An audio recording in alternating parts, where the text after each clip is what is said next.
March 7, 1945. The western bank of the Rhine River at Remagen, Germany.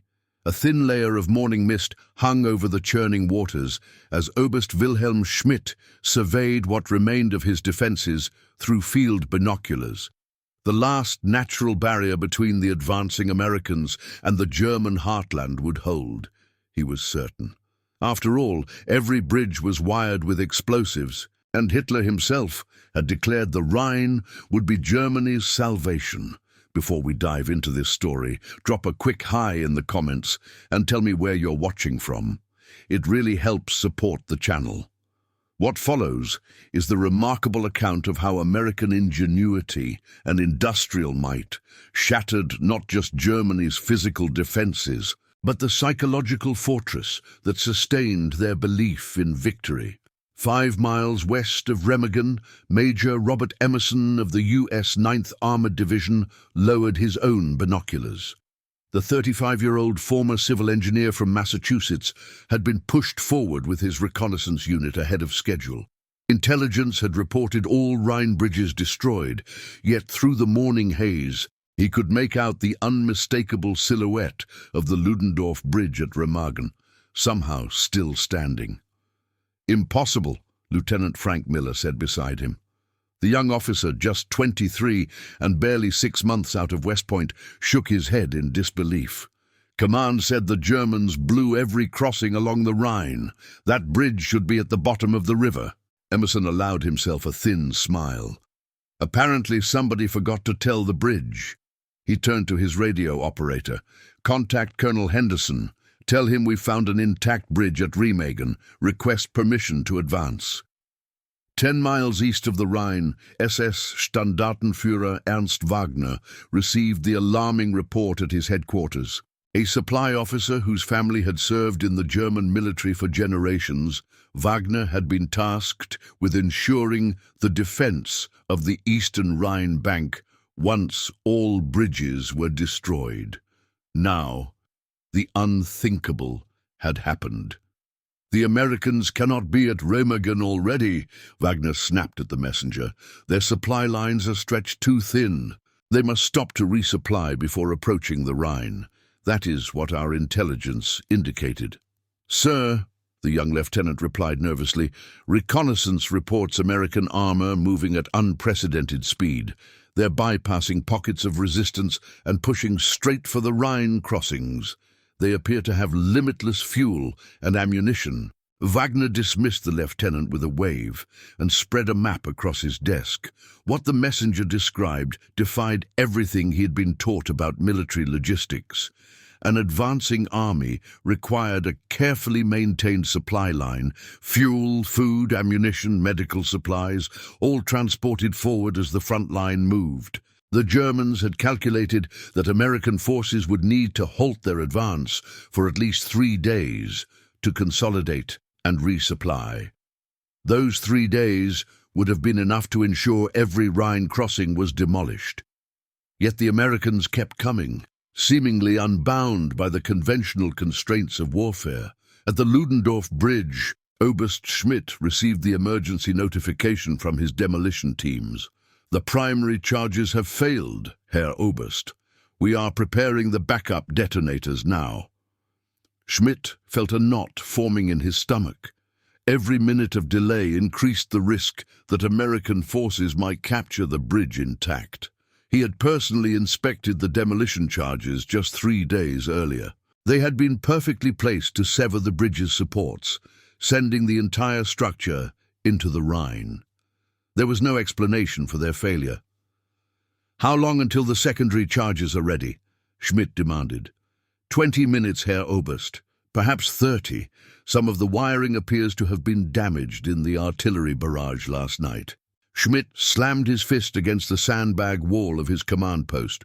"You have 15 minutes, Unteroffizier, not 1 second more." 23 miles north of Remagen, Brigadier General James Thompson of the U.S. First Army studied the reports coming in from his advancing units. A career military man with sharp blue eyes that missed nothing, Thompson had overseen the movement of over 500 It drew those American soldiers toward the Rhine over the preceding weeks.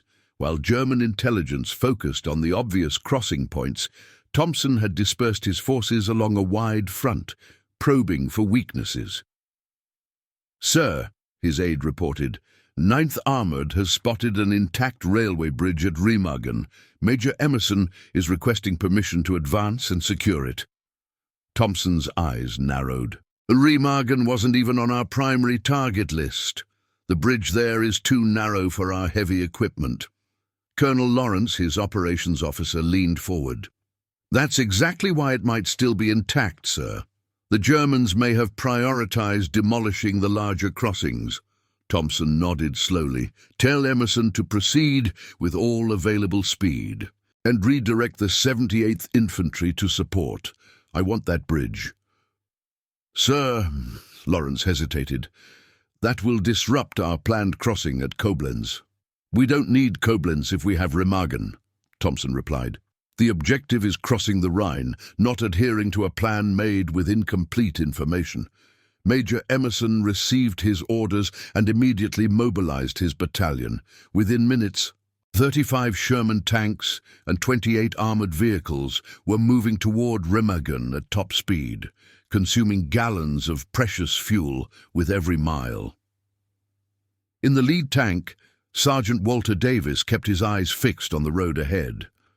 The 28-year-old former factory worker from Detroit had seen 3 years of combat, from North Africa to Sicily to Normandy, and now into the German homeland. He'd watched American production capacity transform the war from desperate defense to relentless advance. "How much farther to this bridge, sir?" Davis asked over the intercom. "Less than 3 miles, Lieutenant Miller replied from his position beside him, "and the Germans might blow it any minute." "If they could have blown it, they would have done it already," Davis said with the confidence of a veteran. "Something's wrong with their demolition charges, or we wouldn't even be having this conversation." Miller wasn't convinced. "Even if we reach it, one German with a radio detonator could drop it into the Rhine while we're crossing." "Then we better get there before he pushes that button," Davis replied, pushing his throttle to maximum. At the eastern end of the Ludendorff Bridge, a German engineer named Kurt Meyer worked frantically to repair the damaged detonator wiring. 23 years old and a former electrician from Hamburg, Meyer had been assigned to the bridge demolition team just 1 week earlier after the previous specialist was killed in an air raid. "The Americans are coming," shouted a sentry from his position at the western approach. "Tanks less than 2 kilometers away." Meyer's hands trembled as he connected the final wires. The backup system was far less sophisticated than the primary charges that had failed. If this didn't work, the bridge would remain standing. "How much longer?" demanded the lieutenant overseeing the demolition. "It's ready," Meyer replied, connecting the detonator. "On your command." The lieutenant hesitated, looking across to the western shore, where Oberst Schmidt still maintained his command post. The standing orders were clear. The bridge was to be demolished only on the direct order of the sector commander, once all German forces had withdrawn from the West Bank. But Schmidt and a rear guard of nearly 100 men remained on the far side, seemingly unaware of how close the American forces had come. "We must wait for Oberst Schmidt's order," the lieutenant decided. "Send a runner across to inform him of our situation." Meyer stared in disbelief. "By the time a runner crosses and returns, the Americans will be here." "Those are our orders," the lieutenant replied firmly. "The bridge will not be destroyed while German soldiers remain on the western bank." The race for the Ludendorff Bridge had become a matter of minutes. 3 miles west, Sergeant Davis's Sherman tank led the American column at its maximum speed of 25 miles per hour, consuming fuel at an alarming rate. In any previous war, such rapid advance would have been impossible to sustain. But behind the American lines stretched a supply network unprecedented in military history. 12 hours earlier, and 200 miles to the west, Private First Class Thomas Wilson supervised the unloading of fuel drums at a forward supply depot. A former gas station attendant from Pennsylvania, Wilson had been assigned to the Red Ball Express, the massive trucking operation that kept the advancing American forces supplied. 10,000 gallons of fuel for the 9th Armored alone, Wilson told his assistant as they checked off the delivery manifest. And another 15,000 gallons arriving tonight. The Germans must think we're made of gasoline, his assistant replied, amazed at the quantities. Wilson shrugged. Back home, my station sold more gas in a day than some of these German divisions see in a month. That's why we're winning. This supply advantage was about to pay off in dramatic fashion at Remagen. As Major Emerson's forces approached the western end of the bridge, Oberst Schmidt finally received word that American armor was less than a mile from his position. "Impossible!" Schmidt shouted, turning his binoculars toward the road leading into town. To his horror, he saw the unmistakable silhouette of Sherman tanks approaching at high speed. "They cannot be here yet. Our intelligence said they would need to halt for resupply." His aide, Lieutenant Hoffman, a 30-year-old former schoolteacher from Cologne, ducked as American artillery began landing nearby. "Sir, we must withdraw across the bridge immediately. The demolition team is awaiting your order." Schmidt hesitated. His orders were to hold the western bank as long as possible to ensure that retreating German units had time to cross. But no such units had appeared in the past 24 hours. The American advance had simply moved too quickly, cutting off the expected retreating forces. "Sound the withdrawal," Schmidt ordered, "but the bridge is not to be demolished until I personally give the command. I must be the last man across." As the German defenders began to pull back, American artillery intensified. The first shells landed near the western approach to the bridge, sending fragments of steel and concrete into the air. Sergeant Davis's tank rounded the final bend, bringing the Ludendorff Bridge into direct view. "There it is," Miller shouted, "and it's still standing." Davis could see German soldiers running across the span, retreating to the eastern bank. "They're pulling out," he reported. "We might actually take this thing intact."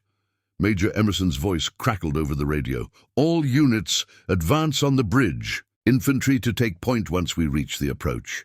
Tank support to follow immediately behind." At the eastern end of the bridge, Kurt Meyer watched anxiously as German soldiers streamed across. The lieutenant stood beside him, detonator in hand, waiting for the final order from Oberst Schmidt.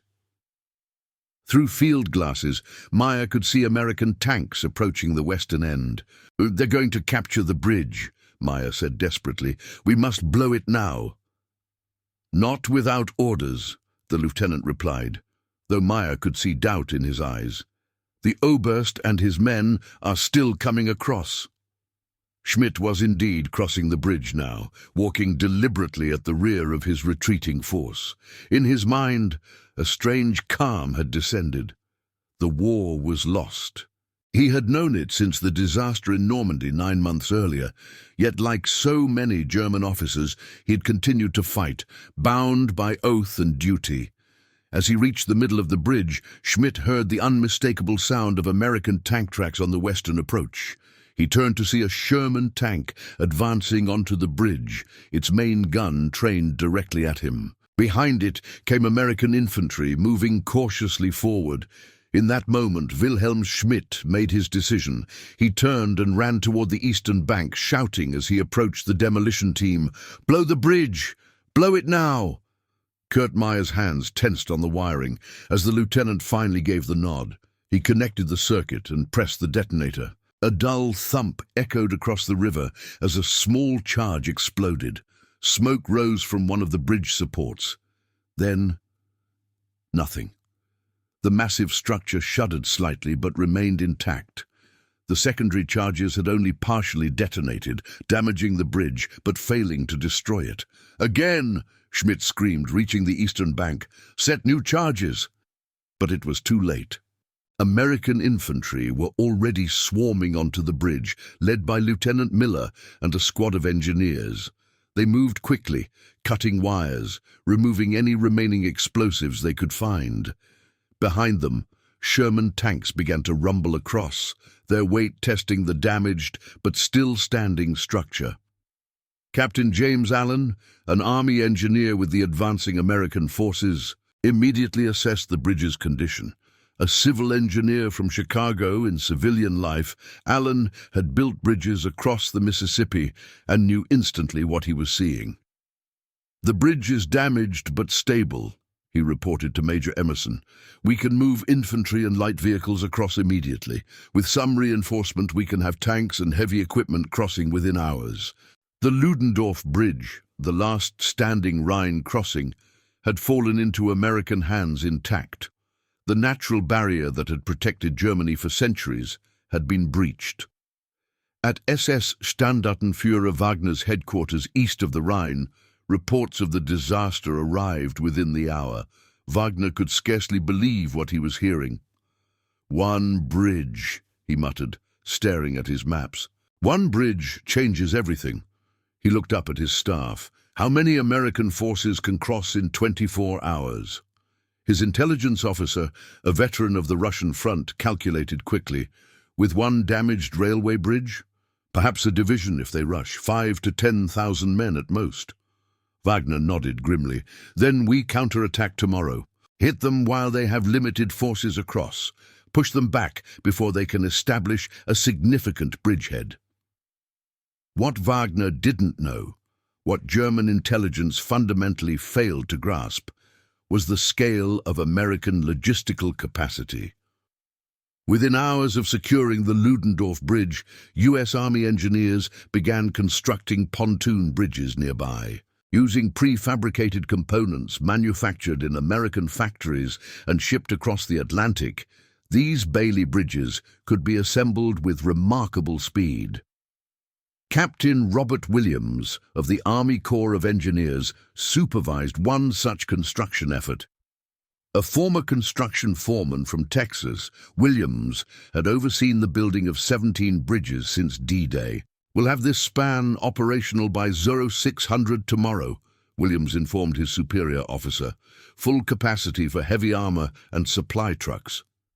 "The Germans took 3 months to build their permanent bridges across the Rhine," the colonel replied, impressed. Williams shrugged. "We're not building for the ages, sir. We're building to win a war." By dawn the next day, 3 additional bridges spanned the Rhine near Remagen. American forces poured across at a rate that defied German expectations. Within 48 hours, over 25,000 U.S. troops had established a bridgehead 8 miles deep and 10 miles wide on the eastern bank. SS Standartenführer Wagner's planned counterattack never materialized. The units he had counted on were either destroyed by air attacks while moving into position, or were diverted to other sectors, as the American breakthrough created panic among German high command. In his command bunker, 50 miles east, Wagner received increasingly desperate reports from the front lines. German defenders were encountering not just thousands of American troops, but an endless stream of tanks, artillery, ammunition, and supplies. "They have more tanks in one division than we have in an entire army group," one battle-weary German major reported. "And when we destroy one, 2 more appear to replace it. Their supply columns stretch to the horizon."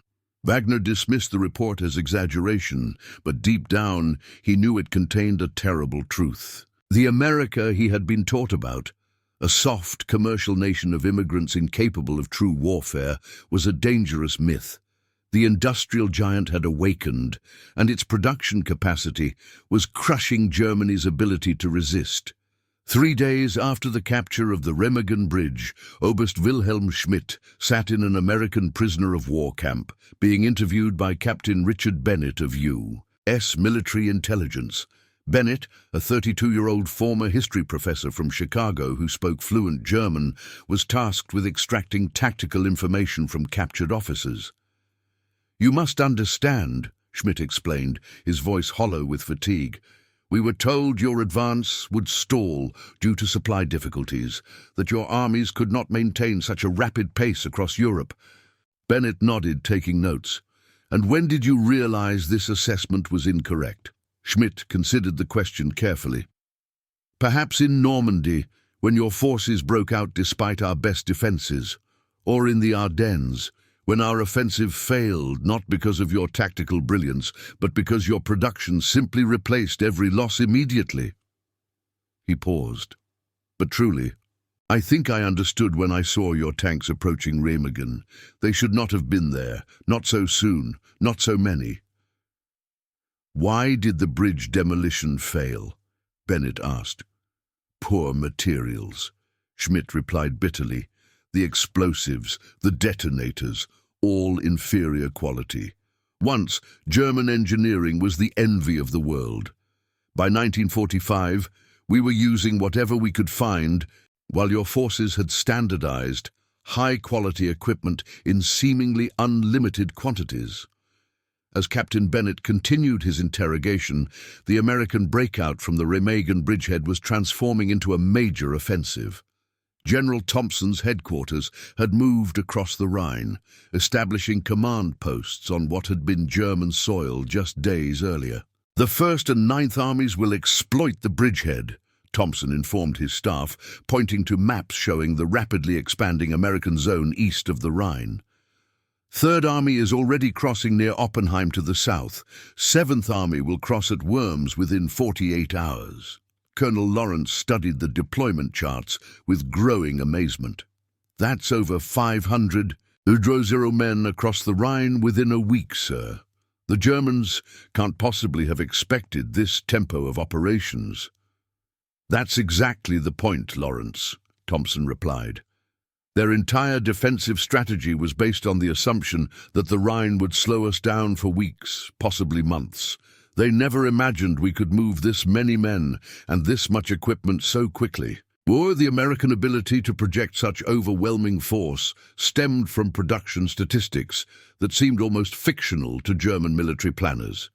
In 1944 alone, American factories had produced over 17,500 tanks, 96 Zauser and aircraft, 7 million rifles, and a staggering 20 billion rounds of ammunition. Private Thomas Wilson experienced this industrial might firsthand as he continued managing the forward supply depots supporting the Rhine crossing. The numbers were almost incomprehensible. 12,000 gallons of fuel per hour, Wilson noted as tanker trucks arrived continuously. 800 tons of ammunition daily, 30,000 ration packs, and that's just for the units directly engaged in the Remagen sector. His German counterpart would have been Feldwebel Hans Müller, a supply sergeant with the 15th Army. Müller's reality couldn't have been more different. In his diary, discovered after the war, he had written on March 5, 1945, "Received allocation today. Fuel sufficient for 50 kilometers per vehicle, which must last 1 week. Ammunition restricted to 10 rounds per artillery piece per day. No replacement parts for tanks or vehicles. Rations reduced again to 500 calories per man." How are we expected to stop the American advance with such limitations? The contrast between American abundance and German scarcity played out not just in military terms, but in the psychological impact on the opposing forces. As American troops pushed eastward from the Rhine, they encountered increasing numbers of German soldiers willing to surrender rather than fight for a cause they now recognized as lost. Lieutenant Frank Miller, advancing with the 9th Armored Division, was surprised by a group of 30 German soldiers who emerged from a forest with white flags, led by a young lieutenant not much older than himself. "Why surrender now?" Miller asked the German officer after they had been processed. The German lieutenant gestured toward the endless column of American vehicles passing on the nearby road. "Look at that," he said simply.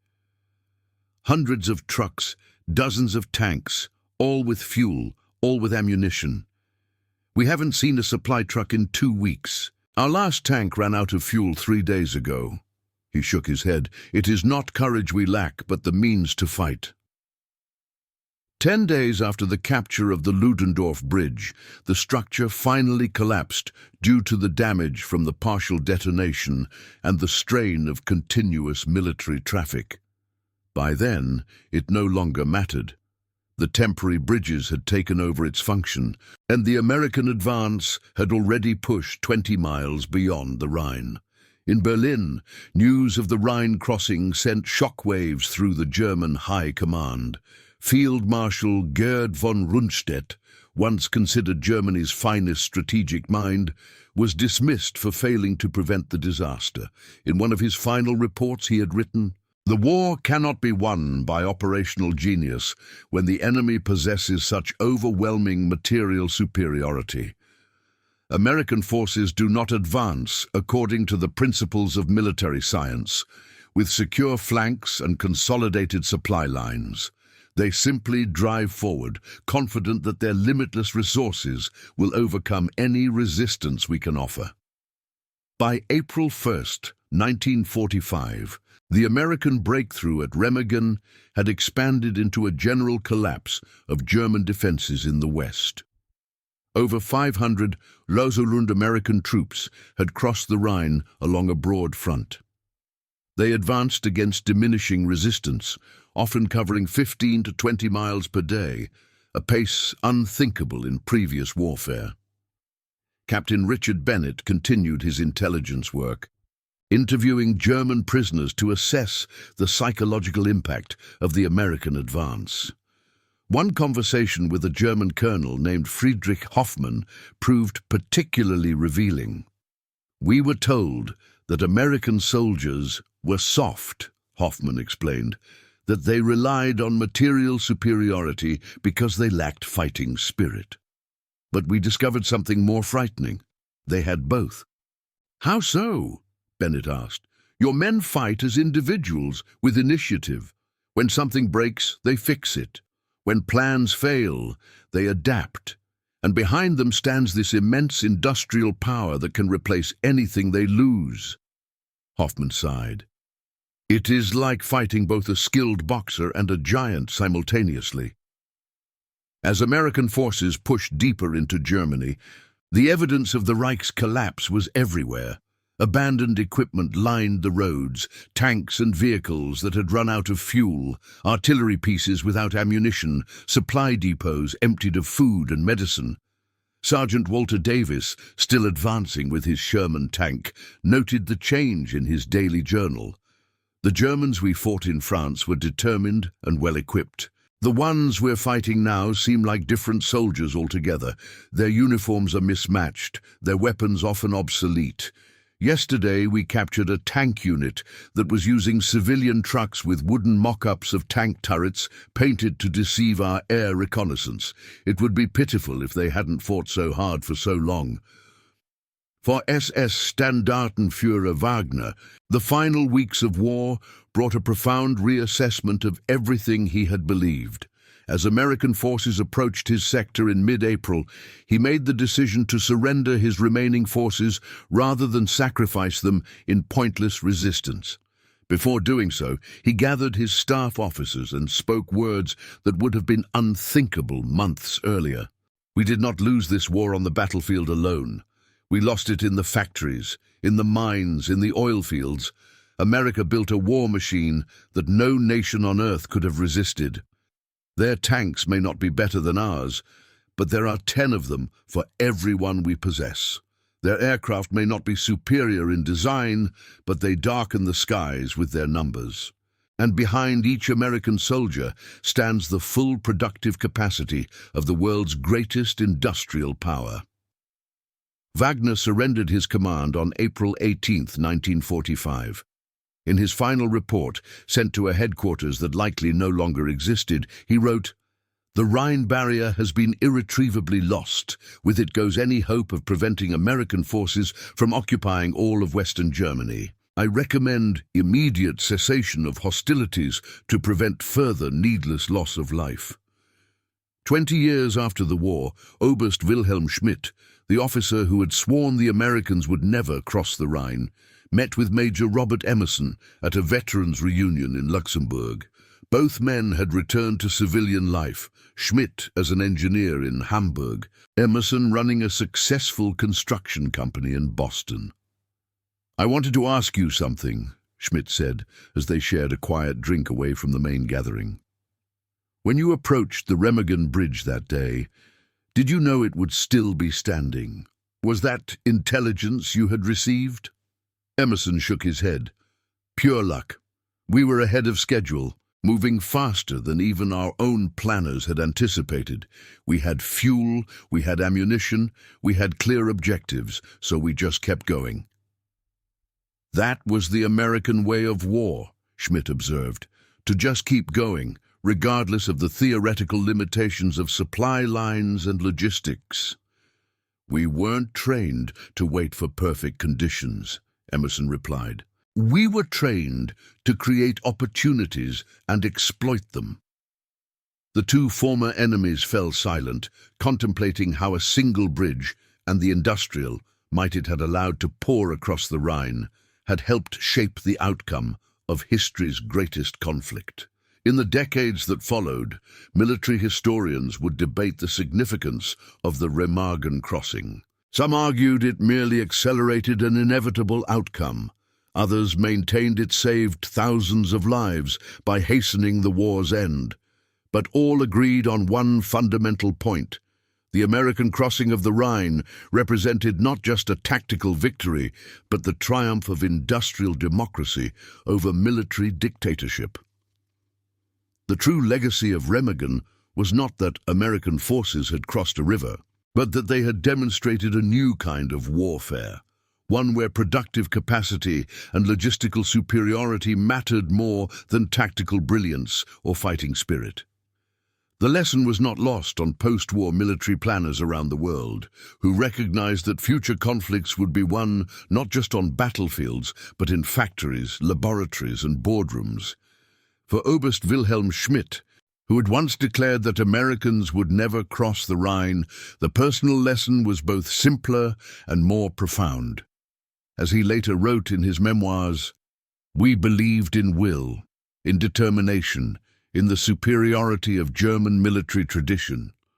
The Americans believed in production schedules, supply chains, and the efficiency of mass manufacturing. History has rendered its verdict on which belief system proved more powerful in modern warfare."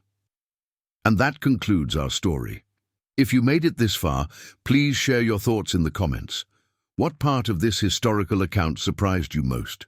Don't forget to subscribe for more untold stories from World War II and check out the video on screen for another incredible tale from history. Until next time,